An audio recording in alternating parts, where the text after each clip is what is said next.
Ratio. What is ratio? Ratio হচ্ছে দুটি সমজাতীয় রাশির তুলনাকে রেশিও বলে বা অনুপাত বলে। যদি এ এবং বি দুটো রাশি হয় তবে A/B সমান ধরা যাক 12:18 মানে 2:3। অর্থাৎ এটাকেও 6 দিয়ে কাটলাম, এটাকেও 6 দিয়ে কাটলাম, এটা 6 দিয়ে কাটলে 2 হয়, এটা 6 দিয়ে কাটলে 3 হয়। তো এই রেশিও হচ্ছে 2:3। ধরা যাক রাম ও শ্যামের স্যালারির অনুপাত 5,000 আর 15,000। তো দেখো এটাকে 5,000 দিয়ে কাটলে 1 হয়, এটাকে 5,000 দিয়ে কাটলে 3 হয়। তাহলে আমি বলতে পারি রাম আর শ্যামের স্যালারির অনুপাত 1:3। ওকে। অনুপাতের কিছু বৈশিষ্ট্য আছে। উভয় পদের সঙ্গে একই সংখ্যা গুণ বা ভাগ করলে অনুপাতের মান অপরিবর্তিত থাকবে। মানে তুমি ধরো 1-এর সঙ্গে আমি 7 গুণ করলাম আর 3-এর সঙ্গেও 7 গুণ করলাম, তার মানে আমার দাঁড়িয়ে গেল 7:21। মান চেঞ্জ হলো না, সেই 1:3 অনুপাতেই আছে।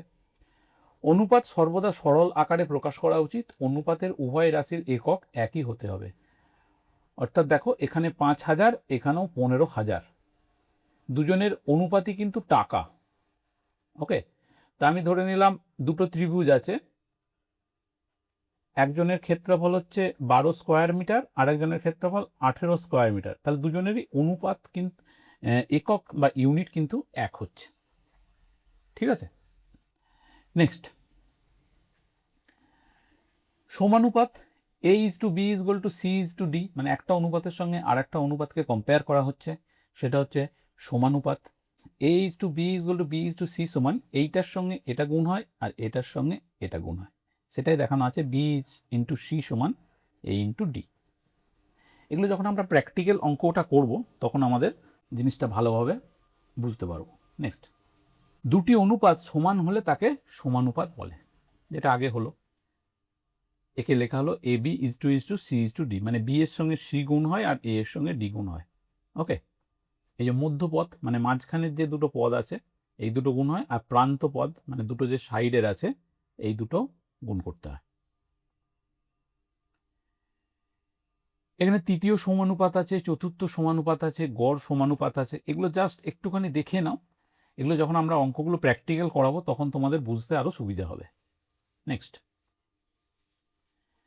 যোগ বিয়োগের কিছু নিয়ম আছে। অনুপাতের যোগ বিয়োগের কিছু নিয়ম আছে, অনুপাতের বিয়োগের কিছু নিয়ম আছে। ওকে। বিভাজনের কিছু সূত্র আছে। তো এইগুলো আমরা প্র্যাকটিক্যাল অঙ্ক যখন করব তখন সুবিধা হবে। আমি এই ফর্মুলাগুলো আরও দিয়েছি পরে। গুরুত্বপূর্ণ কিছু নিয়ম রয়েছে, শর্টকাট রয়েছে, অঙ্কগুলো প্র্যাকটিক্যাল। আগে আমাদেরকে জানতে হবে, বিষয়টা জানতে হবে, তারপরে কিন্তু আমরা এই শর্টকাটগুলো অ্যাপ্লাই করতে পারবো। তো পরীক্ষায় যে সমস্ত প্রশ্নগুলো আসে কী থেকে আসে? সিম্পলিফিকেশন আসে অনুপাতের, সমানুপাত নির্ণয়, তৃতীয় সমানুপাত, চতুর্থ সমানুপাত, গড় সমানুপাত, অনুপাতের সংখ্যা বিভাজন, বয়স সংক্রান্ত অনুপাত, লাভ ক্ষতি এবং মিশ্রণ সংক্রান্ত অনুপাত। তো চলো আমরা কিছু প্র্যাকটিক্যাল অঙ্ক দেখি, করলে আমাদের সুবিধা হবে। এখানে কি বলেছে? AB-র অনুপাত 3:4 এবং BC-র অনুপাত 5:7। তাহলে A ও C এর মান কত? তো এইটা এইরকমভাবে করতে হয়, A/B, আর এখানে লিখতে হয় B/C। তাহলে A/B সমান কত? 3:4, B/C সমান 5:7। এবার এটাকে এইটার সঙ্গে এটা গুণ করতে হয়, 3×5 = 15, 4×5 = 20, এটার সঙ্গে এটা গুণ করতে হয় আর এটার সঙ্গে এটা, 4×7 = 28।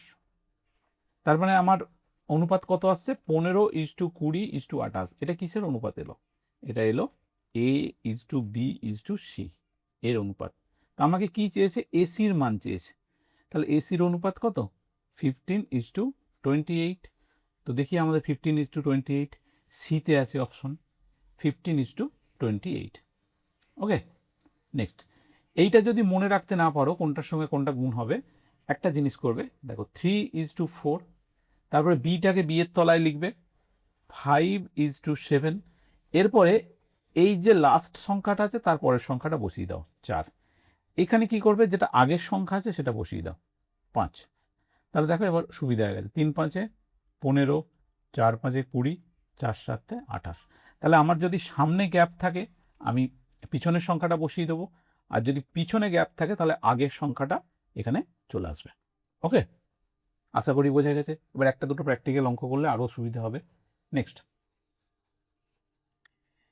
এবির অনুপাত 3:5, সিডির অনুপাত 3:2, সিডির অনুপাত 5:6, তাহলে এডির অনুপাত কত? দেখো, এ বি সমান কত? 3:5।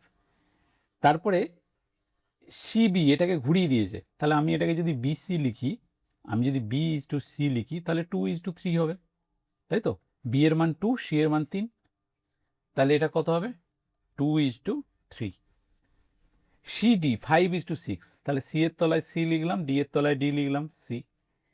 এবারে দেখো এখানে দুটো গ্যাপ আছে, তাই না? দুটো গ্যাপ আছে, তাহলে আমি দুটো সংখ্যা বসিয়ে দিলাম, 5, 5। 2 এর আগে গ্যাপ আছে, তাহলে 2, এই 3টা অ্যাকচুয়ালি এখানে হতো। 3 এর পরে গ্যাপ আছে, তার মানে 3। এখানে কি কি বসবে? এখানে বসবে 5 আর 5, তাহলে 3 দুগুণে 6। আচ্ছা, প্রতিটাতে যদি একই নাম্বার থাকে তাহলে আমি একটা করে বাদ দিয়ে দিতে পারি। প্রতিটাতে 5 একটা করে বাদ দিয়ে দিলাম, তাহলে 3 দুগুণে 6, 5 দুগুণে 10, 3 5 15, আর 3 6 18। তাহলে এটা এ আর এটা ডি, তাহলে এ ডির অনুপাত কত হবে? 6:18। এটাকে 6 দিয়ে কাটলে হবে 1:3, তাহলে সি ইজ ইকুয়াল টু 1:3। বোঝা গেছে? নেক্সট, আচ্ছা এটা এখানে আর এক রকমভাবে করা যায়, একটা শর্টকাট প্রসেস আছে। আমি যদি A/B into B/C into C/D করি, তাহলে দেখো বি এ কেটে যাচ্ছে, সি এ পড়ে থাকছে এ আর ডি। তাহলে এবারে আমি মান বসাই। এ বি মান কত? 3/5। বিসির মান কত? 2/3। এখানটা কিন্তু ঘুরিয়ে দিয়েছে, সিডি করেছে, হ্যাঁ এটা মনে রাখবে, এটা ঘুরিয়ে দিতে হবে। আচ্ছা, সিডির মান কত? 5:6। তাহলে দেখো 3 3 কেটে গেল, 5 5 কেটে গেল, 2কে কাটলে 3, তাহলে পড়ে রইল কি 1/3। তার মানে আমাদের এইটাই অ্যান্সার এসে যাচ্ছে। তো আমরা এরকমভাবে শর্টকাটও করতে পারি। আগে আমাদেরকে মেন জিনিসটা জানতে হবে, জানলে কিন্তু আমরা আমাদের পক্ষে শর্টকাটটা করা সুবিধা হবে। নেক্সট, এক্স এর 15%, ওয়াই এর 25%, জেড এর 50% হয়, তাহলে এক্স ওয়াই জেড এর মান কত? তাহলে চলো আমি লিখি, x into 15% is equal to y into 25% is equal to z into 50%। তো পার্সেন্টেজগুলো তো তিনটে থেকেই বাদ চলে গেল, তিনটেকেই দেখছি 5 দিয়ে কাটাকাটি যাবে, তাহলে এটা 5 দিয়ে কাটলে 3 5 15, 5 5 25, 5 10 50। তাহলে আমি লিখতে পারি 3x is equal two 5y is equal two 10z। দেখবে এখানে আমাদেরকে প্রথমে একটা শর্টকাট দিয়েছিল, সেটা হচ্ছে অনুপাতের উভয় পদের সাথে একই সংখ্যা গুণ বা ভাগ করলে অনুপাতের মান অপরিবর্তিত থাকবে। মানে আমি অনুপাতের সঙ্গে একই সংখ্যা গুণ বা ভাগ করতে পারি, তাই তো? এটাই তো বোঝাচ্ছে। চলো অঙ্কে ফিরে যাই। তাহলে আমি যদি এই প্রতিটার সঙ্গে 30 দিয়ে ভাগ করি, প্রতিটা সংখ্যাকে যদি 30 দিয়ে ভাগ করি, তাহলে দেখা যাক কি হচ্ছে। এখন প্রশ্ন হচ্ছে 30টা কোথায় পেলাম? 30টা হচ্ছে 3, 5 আর 10-এর এলসিএম, লসাগু। কত হবে? 5 দিয়ে করলে 3, 1, 2, 3 দুগুণে 6, 5 6 30, তাই না? তাহলে আমি প্রতিটা সংখ্যাকে যদি 30 দিয়ে ভাগ করে দিই, এটা হবে 10, এটা হবে 6, এখানে 0 0 কেটে গেল, তাহলে দাঁড়াচ্ছে x/10 is equal two y/6 is equal two, এটা ইজ ইকুয়াল টু z/3। তাহলে xyz ইজ ইকুয়াল টু 10:6:3। বোঝা গেল? 10:6:3 আমাদের অপশন বি এতে আছে। That is the answer. তো আমি ভেঙে ভেঙে করছি বলে এত সময় লাগছে, এগুলো তোমরা ফার্স্ট প্র্যাকটিস করলে কিন্তু খুব ইজিলি হয়ে যাবে। আশা করি অঙ্কটা বুঝতে পেরেছো, না বুঝতে পারলে কমেন্টে লেখো, আমি আবার বোঝানোর চেষ্টা করব। নেক্সট, আমরা এইরকম প্রচুর অঙ্ক আনবো, প্রচুর প্রচুর প্রচুর অঙ্ক আনবো, যেগুলো আমাদের মানে অঙ্কর যে ভয়টা, সেই ভয়টা কিন্তু আর থাকবে না। অনেক ছেলে নেই, আমি তাদের কথা বলছি না, আমি যারা জাস্ট নতুন শুরু করেছে, অঙ্কটা একটু ভয় লাগে, পঞ্চায়েতের এক্সাম দেবে, পঞ্চায়েতে 25 নম্বর ম্যাথ আছে, তো 25-এ 25 যদি পেতে যাও, এই চ্যানেলটা ফলো করো। আমরা এভরিডে 25টা করে প্র্যাকটিস সেট আনবো, এই চ্যাপ্টার ওয়াইজ এগুলো হয়ে গেলে এভরিডে 25টা করে আনবো। এবার তখন ওই 25টা অঙ্ক করাতে যে যে শর্টকাট মেথডগুলো অ্যাপ্লাই করবো, যে এই যে ওখানে হঠাৎ করে 30 দিয়ে ভাগ করে দিলাম, কেন করলাম এইটা, তুমি এই চ্যাপ্টার ওয়াইজ এগুলো না দেখলে কিন্তু বুঝতে পারবে না। আমরা অলরেডি অনেকগুলো চ্যাপ্টার কমপ্লিট করে দিয়েছি, আই বাটনের লিঙ্ক আছে প্লে লিস্টের, তুমি দেখতে পারো। নাম্বার সিস্টেম করেছি, রেশিও করেছি, বোর্ড অ্যান্ড স্ট্রিম করেছি, প্রফিট অ্যান্ড লস করেছি। অঙ্কগুলো দেখো, কাজে লাগবে তোমাদের জন্য, পরিশ্রম করেই কিন্তু বানাচ্ছি। নেক্সট, এ বি এর চেয়ে 80% বেশি, বি সি এর চেয়ে 20% কম, তাহলে এ বি সির মান কত? তো চলো আমি এ ইজ টু বি করি। কি বলেছে? এ বি এর চেয়ে 80% বেশি, মানে বি কে যদি আমি 100 ধরি, তাহলে এ হচ্ছে 180, তাই তো? তো এটাকে আমি অনুপাত করি, 0 0 কাটলো, 2 দিয়ে কাটলে 9 হবে, 2 দিয়ে কাটলে 5 হবে, তাহলে এ বির অনুপাত হচ্ছে 9:5। চলো আমরা বি সির অনুপাত বার করি। বি সি এর থেকে 20% কম, তার মানে সি যদি 100 হয়, বি 80, 20% কম, তাই তো? তাহলে এটাকে চলো আমি অনুপাত করি, এটা 20 দিয়ে কাটলে 4 হবে, এটা 20 দিয়ে কাটলে 5 হবে। তাহলে আমি এবির অনুপাত বিসির অনুপাত পেয়ে গেছি। এবার তো আমি জানি এবিসি কী করে বার করতে হয়। এখানে 9:5 আর এখানে 4:5, এখানে পরের সংখ্যাটা চলে আসে, এখানে আগের সংখ্যাটা চলে আসে। তাহলে চলো কত হচ্ছে? 36, 20, 25, 36, 20, 25। তো আমাদের অপশন বি এতে আছে 36, 20, 25। আশা করি বুঝতে পেরেছ। নেক্সট, দুটি সংখ্যার অনুপাত 3:2। প্রথম সংখ্যাটি থেকে 8 এবং দ্বিতীয় সংখ্যাটি থেকে 6 বিয়োগ করলে অনুপাত হয় 5:4। সংখ্যা দুটি নির্ণয় করো। দেখো এটা একটু অন্যরকম অঙ্ক দিয়েছে, চলো আমরা ট্রাই করি। তো আমরা সংখ্যা দুটো ধরে নিলাম 3x আর 2x। প্রথমটি থেকে 8 বিয়োগ করতে হবে, ওকে 8 বিয়োগ করে দিলাম। দ্বিতীয়টি থেকে 6 বিয়োগ করতে হবে, 6 বিয়োগ করে দিলাম। তাহলে আমাদের অনুপাত কত আসছে? 5:4। এবারে ক্যালকুলেশন করো। 3 4 12x, জানো নিশ্চয়ই, এটার সঙ্গে এটা গুণ করতে হয়, এটার সঙ্গে এটা গুণ করতে হয়। 3 4 12x মাইনাস 4 8 32, ভুল করছিলাম, is equal two 10x minus 60, 5 6 30। ওহ, কেন ভুল হচ্ছে? নেক্সট, 10টা এদিকে আনলে মাইনাস হয়, তাহলে 2x ইজ ইকুয়াল টু 32টা এদিকে গেলে প্লাস হয়, 2x ইজ ইকুয়াল টু 2, তাহলে x is equal two 1, x is equal two 1। তাহলে সংখ্যা দুটো কী হবে? সংখ্যা দুটো হবে 3:2। ওকে, 3:2। এখন অনেকেই বলবে 3-এর সঙ্গে 8 কী করে বিয়োগ যাবে, বা 2-এর সঙ্গে 6 বিয়োগ যাবে? কেন না যাওয়ার কী আছে? 3 থেকে 8 বিয়োগ করো, কত হচ্ছে? -5। 2 থেকে 6 বিয়োগ করো, কত হচ্ছে? -4। তো দেখো মাইনাসে মাইনাসে আমি যদি কেটে দিই, অনুপাত হচ্ছে 5:4। হ্যাঁ, নেগেটিভ অ্যান্সার আসতেই পারে, ঠিক আছে? তো এখানে অ্যান্সার হচ্ছে 3:2। নেক্সট, দুটি সংখ্যার অনুপাত 9:11। যদি সংখ্যা দুটি থেকে 4 বিয়োগ করা হয়, তাহলে তাদের অনুপাত হয় 7:9। তাহলে দেখো সংখ্যা দুটোর অনুপাত হচ্ছে 9:11, আর 4 বিয়োগ করার পর, 1 মিনিট, 9:11, এর থেকেও 4, এর থেকেও 4 বিয়োগ করছি, তাহলে 4 বিয়োগ করার পর এটা হচ্ছে 7:9। অ্যাকচুয়ালি 4 ইউনিটের জন্য কিন্তু 2 ইউনিট কমছে, এখানেও দেখো 2 ইউনিট কমছে, এখানেও 2 ইউনিট কমছে, তাই না? 4 ইউনিটের জন্য 2 ইউনিট কমছে, তাহলে সংখ্যা দুটোর যোগফল কত? 4 ইউনিটের জন্য 2 ইউনিট। ওকে, তাহলে এখানে 11 ইউনিটের মান কত? 4 ইউনিটের জন্য যদি 2 ইউনিট কমে, তাহলে এখানে 11-র মান কত? 11-র মান 22। 9-এর মান কত? 9-এর মান 18, তাহলে 18 আর 22 যদি যোগ করি আমাদের হবে 40। মানে 2 ইউনিটের মান 4, এরকমভাবে দেখো 2 ইউনিটের মান হচ্ছে 4, তাহলে 11 ইউনিটের মান কত? 22। 9 ইউনিটের মান কত? 18। ঠিক আছে, যারা এরকমভাবে না করতে পারছো তাদের জন্য আমি অন্যরকমভাবে করে দিচ্ছি।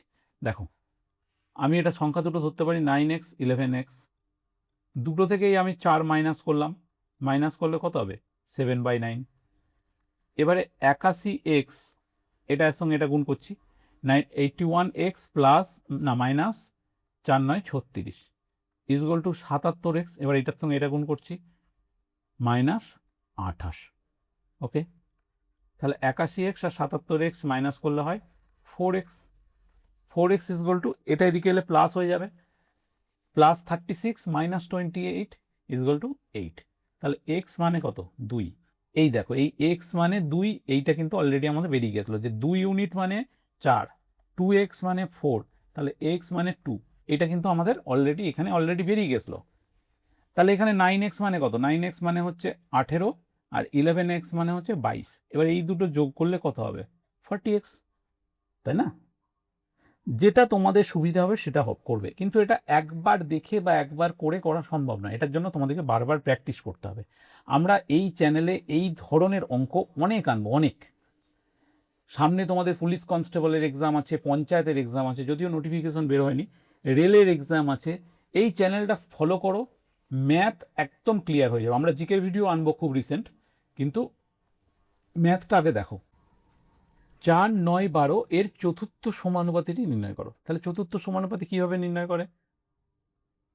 4:9:12:x। তাহলে x is equal to 9 × 12/4, 27, 27। 27 is the answer. ঠিক আছে, কারণ আমরা একবার দেখেছিলাম এই মাঝের পদ দুটো গুণ হয় আর এই দুটো গুণ হয়। নেক্সট, দুজন ব্যক্তির আয়ের অনুপাত 7:5, তাদের খরচের অনুপাত 9:7। যদি তারা 1700 এবং 1100 টাকা করে সঞ্চয় করে তবে তাদের প্রত্যেকের আয় কত? তো আমরা সেরকমভাবেই করতে পারি। আমি ধরে নিলাম এর আয় হচ্ছে 7x আর এনার আয় হচ্ছে 5x। ইনি 1700 টাকা সঞ্চয় করেন, ইনি 1100 টাকা সঞ্চয় করেন। আচ্ছা, ধরে নাও আমার 100 টাকা ইনকাম, আমি 20 টাকা সঞ্চয় করি, তার মানে কি? তার মানে 80 টাকা তো আমার এক্সপেন্স, তাই না? 80 টাকা খরচ, তাহলে এটা ইজগুয়াল টু 9/7। ওকে, খরচের অনুপাত। তো চলো ক্রস মাল্টিপ্লিকেশন করো। 7 7 49x মাইনাস 17 × 7 কত হচ্ছে? 119 119 11,900 ইজগুয়াল টু, এটা 1100, 5 9 45x মাইনাস 9 11 99 9,900। 49x থেকে 45x মাইনাস করলে কত হয়? 4x ইজগুয়াল টু, এটা এদিকে গেলে প্লাস হবে, 4x ইজগুয়াল টু 2000। তাহলে x ইজগুয়াল টু কত? x is equal to 500। তাহলে 7x কত? 7x মানে 3500, 5x মানে কত? 2500। তো প্রত্যেকের আয় হচ্ছে 3500/2500। ওকে, বোঝা গেছে? তাহলে ডি আমাদের answer. Next, 3x plus 2y is to 3x minus 2y is equal to 5:3। তাহলে xy এর মান কত? তো চলো করে দিই আমরা। 3x plus 2y divided by 3x minus 2y is equal to 5/3। 3 5 15x minus 10y is equal to 9x plus 6y। এটা এদিকে গেলে মাইনাস হবে, তাহলে 6x ইজগুয়াল টু, এটা এদিকে গেলে প্লাস হবে 16y। ঠিক আছে, তাহলে x বাই ওয়াই কত? x বাই ওয়াই হচ্ছে 16/6, কাটাকাটি করো, এটা 8 হবে, এটা 3 হবে, তাহলে অনুপাত কত? 8:3, এটা ঠিক আছে। তো আজকে প্রথম দিন রেশিওর চ্যাপ্টার, এরকমভাবে একটু ভেঙে ভেঙে করো। এর শর্টকাট আছে, কিন্তু শর্টকাটগুলো প্রথম দিনে অ্যাপ্লাই করলে না হজম করতে পারবে না। Next, m plus n is to n plus m plus minus n is equal to 7:3 হলে m square plus n square m cube minus n cube. তাহলে আমাকে প্রথমে m n এর মান বার করতে হবে। আমরা আগে যেরকমভাবে করছিলাম ওরকমভাবেও করতে পারি। এখানে একটা জিনিস দেখো, এরকম যখনই প্লাস মাইনাস থাকবে এগুলোর জাস্ট সংখ্যা পুট করে দেখবে। আচ্ছা, আমি m সমান যদি 5 ধরে নিই আর n সমান যদি 2 ধরে নিই, এই দুটো যোগ করলে কিন্তু 7 হচ্ছে, 5 আর 2 7। আর 5 থেকে যদি 2 মাইনাস করি তাহলে 3 হচ্ছে। তার মানে আমি বুঝতে পারলাম m এর মান 5 আর n এর মান 3। এটা আগের মতো যেমন করে x ধরে বার করেছি সেরকমভাবেও করা যায়। ওকে, তাহলে এই দুটোর মান কত হলো? 7 আর 5 আর 2। তাহলে এম কিউ মানে কত? এম কিউ মানে হচ্ছে 125। এম কিউ মানে, তার মানে কত হচ্ছে? 125 প্লাস 2 এর কিউ মানে হচ্ছে 8, 125 মাইনাস 8। তো 125-এর সঙ্গে 8 যোগ করলে কত হয়? 133। 125-এর সঙ্গে 8 মাইনাস করলে 117। তাহলে এইটা হচ্ছে আমাদের অ্যান্সার, 133:117। দেখো, পরীক্ষার হলে কিন্তু যখন প্রেসারে থাকবে এরকম মিস হয়, ঠিক আছে। এই 2টাকে আমি 3 ধরে ক্যালকুলেশন করছিলাম, এই যে এখানে যেহেতু 3 আছে আমার মাথার মধ্যে 3টা কোনো রকমভাবে স্ট্রাইক হয়ে গেছিলো, ঠিক আছে। নেক্সট, একটি স্কুলে ছেলে ও মেয়ের সংখ্যার অনুপাত 5:7। ওকে, 5:7, বয়েজ ও গার্লস। শিক্ষাবর্ষ চলাকালীন আরও 8 জন ছেলে ভর্তি হলো, তার মানে এখানে 8 জন আরও ভর্তি হলো। নতুন সংখ্যার অনুপাত হলো 1:1। ওকে, তাহলে দেখো এখানে অঙ্কটা করারই দরকার নেই। 5 জন আর 8 জন, কত ডিফারেন্স ছিল? এই 5 আর 7, 5 আর 7 কত ডিফারেন্স ছিল? 2 ডিফারেন্স ছিল। তাহলে 2 এর মান কত? 8, 2x মানে 8, x মানে কত? 4। কতজন অনুপাত ছিল? তাহলে 4 জন 8 জন, 8 জনের ইয়ে ছিল, মানে 2x মানে তো 8, এখানে আমাদের অলরেডি বেরিয়ে গেছে। 8 জন ছেলে ভর্তি করলে ইকুয়াল হয়ে যাচ্ছে। তাহলে ছেলে মেয়ের সংখ্যার পার্থক্য কত ছিল? 8 জন ছিল, যে কমতিটা 8 জন ভর্তি হওয়ার পর ইকুয়াল হয়ে গেছে। এটা কোনো অঙ্কই নয়, এটা দেখেই অ্যান্সার করা যাবে। ছেলে আর মেয়ের অনুপাত ছিল 5:7, পরে অনুপাত হচ্ছে 1:1, মানে ইকুয়াল হয়ে যাচ্ছে, ছেলে আর মেয়ে সমান হয়ে যাচ্ছে। এখানে বলছে ছেলে মেয়ের পার্থক্য কত ছিল? 8 জনই পার্থক্য ছিল, 8 জন নতুন ভর্তি হওয়ার জন্য ইকুয়াল হয়ে গেছে এখন। নেক্সট, এটা অঙ্কের প্রসেসও করা যায়, এরকমভাবে তুমি করতেই পারো। ছেলে ছিল 5x, মেয়ে ছিল 7x, তো এখন নতুন 8 জন ভর্তি হয়েছে, তাহলে এখন অনুপাত হচ্ছে 1:1। তো চলো ক্রস মাল্টিপ্লিকেশন করো, 7x is equal two 5x plus 8, তাহলে 2x is equal two 8, x সমান 4, x সমান কত হচ্ছে? 4। তাহলে প্রথমে ছেলে কত ছিল? 5x মানে 20, মেয়ে কত ছিল? 28। দেখো ডিফারেন্স কত হচ্ছে? 8 হচ্ছে না? 28 থেকে 20 মাইনাস করলে তো 8 হচ্ছে, সেটাই বলেছে। নেক্সট, যদি 14x56 এর ধারাবাহিক সমানুপাতে থাকে তবে x এর মান কত? এই দেখো, ধারাবাহিক সমানুপাত, ক্রমিক সমানুপাত, মধ্যপদলবী সমানুপাত, তৃতীয় সমানুপাত, চতুর্থ সমানুপাত, এইরকম প্রচুর টার্ম আছে, এই টার্মগুলোকে মনে রাখতে হবে। তো ধারাবাহিক সমানুপাত মানে কি? ধারাবাহিক সমানুপাত হচ্ছে 14/x is equal two x/56, এরপরে যদি কিছু থাকতো 56 এইটা যা থাকতো, এইগুলোকে বলা হয় ধারাবাহিক সমানুপাত। ওকে, তাহলে আমি এখানে কি পাচ্ছি? আমি এখানে x² মানে 14x56, তাহলে x সমান কত হবে? x সমান, এটাকে আমি রুটের মধ্যে ঢুকিয়ে দিই, 14কে ভাঙলে 14 আর 56কে ভাঙলে 14 ইন্টু 2 ইন্টু 2, 4×14 56, 4কে আবার ভেঙে দিলাম 2 2 করে। তো আমরা জানি রুটের বাইরে আনতে গেলে দুটো থেকে একটা আসে, তাই তো? তাহলে একটা 14 আসবে আর একটা 2 আসবে, তাহলে x এর মান হবে আমাদের 28, এ আছে অপশনে 28। বোঝা গেছে? নেক্সট, আবার দেখো ধারাবাহিক সমানুপাত। তো একই রকমভাবে আমি লিখি 2.6 divided by 1.3 is equal to 1.3 divided by x. এবারে বলো এক্সের সঙ্গে কোনটা গুণ হবে? এইটা হবে, ক্রস মাল্টিপ্লিকেশন হয়তো এটার সঙ্গে এটা হবে, তাই তো? তাহলে 26x পয়েন্ট আছে ইজ ইকুয়াল টু 1.3 ইন্টু 1.3। তাহলে এক্স এর মান কত? এটাকে ভাগ করা হবে 2.6 দিয়ে। তো এখানে পয়েন্ট পয়েন্ট উঠে গেল, এই পয়েন্টটা উঠে গেলে এখানে 10 হবে। তো এটা কাটলে কত হবে? 2 হবে। তাহলে কত হচ্ছে? 13/20। আমাদের পয়েন্টে অ্যান্সার আছে, দেখি আমরা ভাগ করার চেষ্টা করি। 13। আচ্ছা, এইটা অ্যান্সার হবে দেখে বোঝাই যাচ্ছে। 130-এর হাফ করলে 65 হয়। তবু আমি দেখি, পয়েন্ট খাইয়ে 0 নামলো, 20 দুগুণে 120, 20 6 120, 0 5 করিম 100। তাহলে 0.65 আমাদের অ্যান্সার। ওকে, নেক্সট, মুদ্রা। এই অঙ্ক পড়ে, একটা বাক্সে 1 টাকা, 50 পয়সা, 25 পয়সার মুদ্রা এই অনুপাতে আছে। যদি 50 পয়সার মুদ্রা 80টা থাকে, তাহলে 1 টাকার মুদ্রার সংখ্যা কত? 50 পয়সার মুদ্রা আছে 80টা, তাই তো? তার মানে তাহলে 2 সমান যদি 80 হয়, 1 সমান 40 হবে। অঙ্কটা এত করারই তো দরকার নেই, সরি আমারই ভুল। 2 সমান যদি 80 হয়, তাহলে 1 সমান 40।